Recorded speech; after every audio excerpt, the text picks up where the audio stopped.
முதல்வர் ஜோசப் விஜய் அவர்கள் கரூர்ல ரொம்பவே கலாய்ச்சி பேசியிருந்திருக்கக்கூடிய ஒரு விஷயம் சோசியல் மீடியால ரொம்பவே வைரலா போய்கிட்டு இருக்கு. குறிப்பா செந்தில் பாலாஜிய பத்தியும், எதிர்க்கட்சிய பத்தியும் அவர் விமர்சிச்சிருந்தது மிகப்பெரும் அளவுல வைரலா போய்கிட்டு இருக்கு.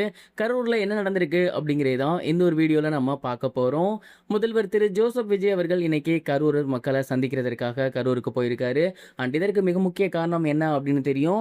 அவரு அரசியல்ல ஜெயிக்கிறதுக்கு முன்னாடி கரூர் மாநாட்டுல ஸ்டாம்ப் பேட்னால கிட்டத்தட்ட ஒரு 41 பேர் வந்து பலியாகி இருந்தாங்க. அதுக்கு துக்கம் அனுசரிக்க முதல்வர் விஜய் அவர்கள் இன்னைக்கு கரூர் வந்திருந்தாரு. வந்தவரு மக்கள்கிட்ட நிறைய விஷயங்கள் பேசியிருந்தாரு.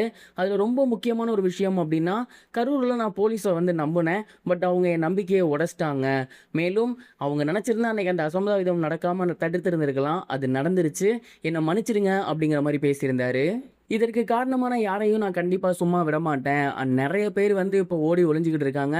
அதுலயும் கரூர் சம்பவ நாயகன்லாம் பார்த்தீங்கன்னா, இப்ப எங்க இருக்காருன்னே தெரியல. ஓடி ஒளிஞ்சுட்டாரு.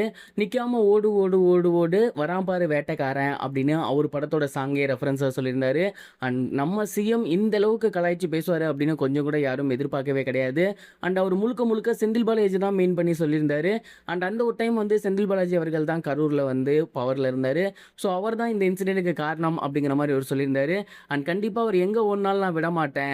மக்களுக்கு முன்னாடி அவருக்கு தண்டனை கண்டிப்பா கிடைக்கும் அப்படிங்கிற மாதிரியும் ரொம்பவே ஃபன்னா பேசியிருந்தாரு. இது மட்டும் கிடையாது.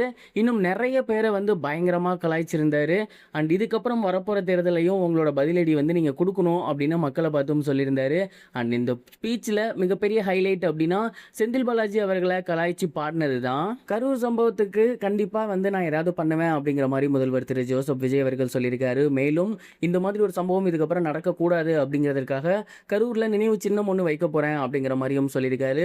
மேலும் அவர் இதுக்கப்புறம் பண்ண போகிற ஒரு சில முக்கிய நலத்திட்ட உதவிகளையுமே கரூர் விஷயத்தில் வந்து ஷேர் பண்ணியிருக்காரு. ஸோ இது எல்லாமே இப்போ சோசியல் மீடியாவில் ரொம்பவே ட்ரெண்டிங்காக போய்கிட்டு இருக்கு. நம்ம முதல்வர் இந்த அளவுக்கு காமெடியாக பேசுவார், இந்த அளவுக்கு எதிர்க்கட்சியை இறங்கி அடிப்பார், குறிப்பாக செந்தில் பாலாஜியெல்லாம் இந்த அளவுக்கு ஓப்பனாகவே பெயர் சொல்லி திட்டுவார், அந்த அளவுக்கு வந்து அவருக்கு தண்டனை வாங்கி கொடுப்பேன்னு சொல்லுவார் அப்படிங்கிற மாதிரிலாம் யாருமே எதிர்பார்க்கவே இல்லை. ஒட்டுமொத்த மீடியாவுமே இன்னைக்கு ஃபுல்லாக இந்த ஒரு விஷயத்தை பற்றி தான் பேசிகிட்டு இருக்கு. கரூர் விஷயத்துக்கு செந்தில் பாலாஜி தண்டிக்கப்படுவாரா அப்படிங்கிற ஒரு கேள்வியும் எழுந்திருக்கு. நீங்கள் இந்த ஒரு விஷயத்தை பற்றி என்ன நினைக்கிறீங்க? உங்களோட தாட் என்ன அப்படிங்கிறத மறக்காமல் கமெண்ட் பாக்ஸில் ஷேர் பண்ணுங்கள். இது வரைக்கும் கனெக்டிங் டிவிக்கு சப்ஸ்கிரைப் பண்ணனா மறக்காமல் சப்ஸ்கிரைப் பண்ணிக்கங்க. உடனடி அப்டேட்ஸ் பெறுவதற்கு நோட்டிஃபிகேஷன் பெல்லையும் கிளிக் பண்ணிக்கங்க.